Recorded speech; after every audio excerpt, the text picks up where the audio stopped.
khona la Biltong cupcake. Ushilo washo Trump wathi I haven't been feeling well after that chap from South Africa visited the White House. After that strong handshake. Khumuka isihloko khumuka umakarapa amathaqonsele entshebeni. Yilephu. Today's show is brought to you by Kiwano Belly Plus Tea. Iti yelo loqeda imkhaba, luqeda umkhaba very too much, lushaya udawe straight nje. Namhlanje ke indaba yethu ke siphethe imayelana nale ndoda le. Mr. Donald Trump, an American president, ngensolo ke esinazo manje zokuthi hey, this guy kuyembula kuyambezo. Mr. Bad things are happening in South Africa. Bad things are happening to him. Trump. Yebo, injalo ke manje. Now as you can see, there's a mark on his hand which obukeka njengathi mhlawumbe ushile or something. Ngathi ushiswe imbawula ke thina South Africa sothi imbawula. Ngathi ushiswe imbawula kuthiwa hey wendoda. Amshisa imbawula. But ke mabeyilungisa mabeyibeka ke indaba ke bathi bona hayi no. This is apparently caused by regularly handshaking. Hey, bathi le ndoda le ikhawula amadoda njalo izivuvukala isandla. Sizosibena ama bruises ikhawula nje lekhawulile nje yekhawula le ndoda. Yeah. Buka into abayenzile. Bafake bad things are happening in makeup. Hey, wamshaya makeup yesapha. Why makeup yesapha? Kuthephu manje. Sishaya nge-makeup yesandla. Wawayibona. Makeup. Bafihla. Buka lesandla madoda. Ingathi isandla selokhu sofudo. You know Toto's hands. Yini lapha eMelika nenzani lapha? Nenzani lapha eMelika? Lapha eMelika niseni ngiqhawulana kanjani? Ngiqhawulana ngizivukale kahle. Ngiyabona. Nisalibona njalo. We see you eMelika. No, guys, what are you doing? Yini lenezayo la? Hayi, what kind of a handshake edala ama bruises? Zisezivuvukala. Not only is he bruised, they are swelling. His hands are swelling, but apparently he's shaking hands too much. But now here's the question. Also, his feet are also swelling. So angazi ke noma shothi uqhawula ngeenyawo. Bona hey, angiyazi lesa lesifaka imakeup. Cabanga. Yebo madoda, kwenzakalani la? I mean, uTrump guys akakwazi ngisho afford umuntu ozomfaka imakeup ke perfectly to a point whereby it's not showing. Like we can see. Even a blind person can see the makeup. This is a tortoise hand. Isandla sofudo lesi. Nina ke nayi indaba. Uyawesa lesi usalesi mayishanga mpama ngempela uzidakha ukushawuda akwe. Hayi inkinga ke. Izwa ukuthi uthini. Many in the media have been speculating about bruising on the president's hand and also swelling in the president's legs. So in the effort of transparency, the president wanted me to share a note from his physician with all of you today. In recent weeks, President Trump noted mild swelling in his lower legs.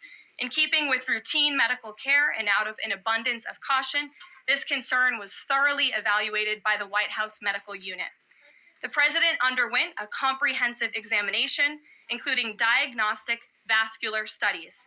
Bilateral lower extremity venous Doppler ultrasounds were performed and revealed chronic venous insufficiency, a benign and common condition, particularly in individuals over the age of 70. Importantly, there was no evidence of deep vein thrombosis or arterial disease. Laboratory testing included a complete blood count, comprehensive metabolic panel, coagulation profile, D-dimer, B-type natriuretic peptide, and cardiac biomarkers. All results were within normal limits. An echocardiogram was also performed and confirmed normal cardiac structure and function. No signs of heart failure, renal impairment, or systemic illness were identified. Additionally, recent photos of the president have shown minor bruising on the back of his hand. This is consistent with minor soft tissue irritation from frequent handshaking and the use of aspirin, which is taken as part of a standard cardiovascular prevention regimen. This is a well-known and benign side effect of aspirin therapy, and the president remains in excellent health. Yamuzwa ku Caroline uthini? uthi Caroline uhloliwe think bad things are happening wahlolwa White House medical staff Hayibo. sakhipha sarula out so he's in perfect health. Manje ke bathi yindaba isonto lonke bengabonakala eWhite House. Uyacabanga? For the whole week akabonakala eWhite House lombheni. Okay. Le video ke indala ke it's a month ago. Before it disappeared from the White House. So now lately use disappeared from White House. Lama conditions la kade siwaveza la izinto za before le video which is a month ago. So now situation got worse after le video. Kwaze kwaphoqeleka ukuthi ke wabona ngathi no he is not in good condition ukuthi angabonakala ebantwini. Hayi bake bamkhiphile recently bemactisa. Awusuka madoda. Bamkhipha eyodlala igalofu lapha. Kanti babonile phela ukuthi hayo wena bad things are happening abantu bathi abakuboni lapha emnyango. Awuthi ukuphuma kancane ushaya iround lapha kwi-golf course. Ungabe bamjebe emngaki ukuthi asukume phansi. Painkillers baba. Izolo kubonakeleka izolo ke etotobaka Nkosi yami ke ehamba ke ephuma emotweni eWhite House. Ukuthiwa nje hayi sizibamba sengathi yonke into under control efaka umoya ogcina kunelo sithela ngale emacamereni bambamba bababelele nje ukuthi into ubonakale esibambe nje bad things are happening to me now wonakele ezweni bad things are happening ngishubile hayi bo nje umntwana kahle cha asihleki kodwa phela vele asihleki wasesihlekisa bad things are happening wasesihlekisa bad things are happening okay nizokhumbula ke ukuthi ke ngalezi ayikhathi ke kuhambe umengameli wethu naye yosenza inhlekisa le yohlekanisa nayo leya ndoda leya ukuthi ebuya lapho after isikhashana ebuyile kwaqhamuka lezi ndaba lezi ama-things afana lawa ukuthi Trump chooses Ramaphosa of witchcraft washo uThakole manje impande yagawa ngempela emzansi wathiwa wayisholo yena wathi I haven't been well since that South African chap came to the White House. Akazabe right. Hayi bo cupcake. Akazabe right. Wenzani lapho cupcake? Cupcake wenzani lapho cupcake? Yilo iphathe side uphethe nesandleni. Uphethe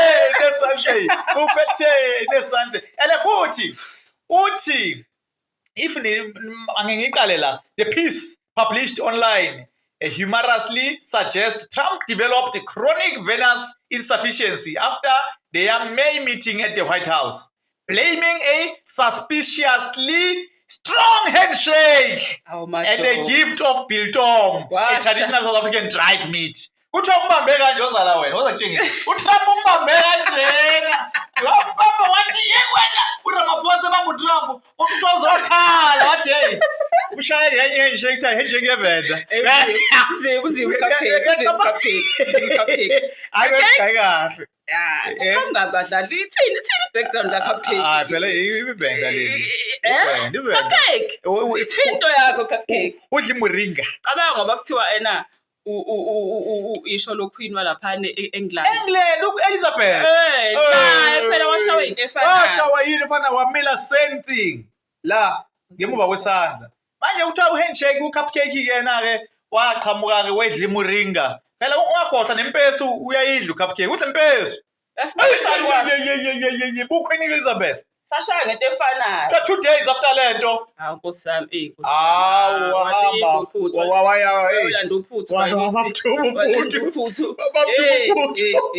ke ubani lo mxhawulo waxhawula ubani ke naye phela lana wayivele seyinje vele wayivele sekonakele lo sezomqedela lo manje kuthiwa ke isifuna sithole ukuthi ubani lo wamxhawula before ngoba phela ke sinzima kabi la eMzansi asidlali hayi phela ungakhohlwa manini lo oxhumane no cupcake wamnikeza yabo impahla yokusimexhawula yabo xhawuleke kahle phela phela sinikeze bandla nathi xhawule yena phela cupcake uyayidinga handshake nayo uyayidinga le handshake manje ke ngoba phela kuthiwa makulashwa ugula kulashwa into kufuneka kutholakale yona leyo nto leyo mpande leyo phela kuze akwazi Iva phela likhishwa ngeva. manje uzoyitholaphi uTrump waphela iwela ulwandle olukhulu kabi yilokhu Atlantic kusihamba ngithi angazi ngezokuthi uzo-appearisha for media briefing mhlawumbe ngenzeka mhlawumbe uzovalelisa mhlawumbe bamhlonile mfowethu mhlawumbe yabona mhlawumbe bamhlonile mhlawumbe sewomunye nje uTrump lo kodwa sobona uma ishintsha izinto zishintsha esekhuluma ngendlela ehlukile nendlela bekade ekhuluma ngayo sothi hayi kabi yami bad things are happening shame sorry hayi asilingeke lelo media briefing leyo siza ukuthi isiphatheleni kodwa ke isuspect enkulu uCupcake ubaba wamaBuffalo baba wama-Ankole Rama-Ankole uyasolakala is the main suspect ngoba wakhala nje ukuthi is very strong and futhi Cupcake akhona la biltong Cupcake ushilo washo uTrump wathi I haven't been feeling well after that chap from South Africa visited the White House after that strong handshake akazaphili abe right Cupcake ninga fanele kasivezele Cupcake ufanele lapha la biltong Cupcake hayibo uCupcake akayikhawulena phela ayikhawule mnganami ikhawule mnganami kuze country lunge mnganami awushaye handshake leyo uyikhawule wena mnganami kodwa sifuna ukuyibona ukuthi uqinisile impela Trump antisho yabo hayi kusishemba la khona sifuna ukubikhatha kanjani hayibo khona nje sifuna ukuyibona nje nkosiyami ukuthi nje uwe ngempela kancane yabo hayi kabi nje kodwa nje encane sifuna ukuyibona yabo kaze ubani lo new Cupcake lento uyithathaphi lento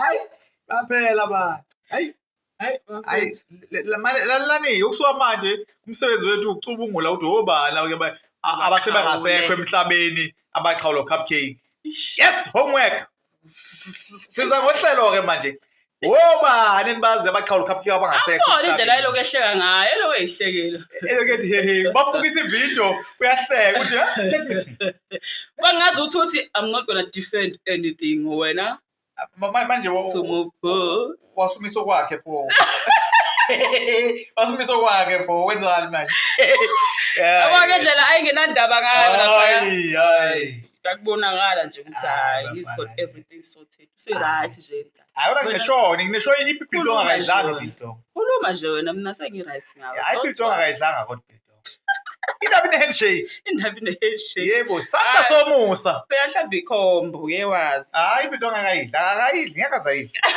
sandla somusa awu suka manje sandla somusa awuyifake lona sandla somusa sandla somusa sandla sika-Cupcake sandla sika-Cupcake hayi sicela ni-like ni-subscribe ni-share sibonga ukuba nani Andulo podcast siyaqandula ke la yeah bye tango salute